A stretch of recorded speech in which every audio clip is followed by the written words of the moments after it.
dabiski, ka pēc dabiska C vitamīna mēs ejam dabā. Un es parādīšu jums to viņu savu C vitamīna avotu. Tās ir šīs Serbijas egles. Es tās taisu tējā ar ķimenēm un skuju smūtijā.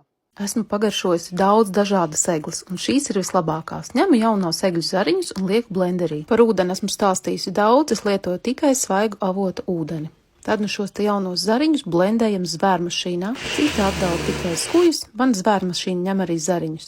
Šīs skujas es blendēju atkārtot reizes 3.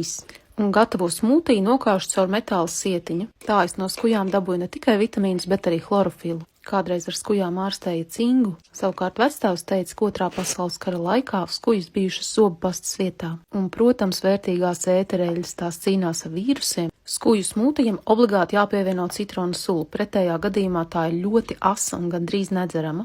Citrona sula padara smūtiju maigāku. Ja arī šajā gadījumā skuju smūtijas ir par asu, tad pamēģiniet to nofermentēt. Tas kļūs vēl maigāks un vieglāk uzņemams organismam. Man patīk svaigs skuju smūtijs un bez saldinātājiem, bet bērniem pievienojiet medu.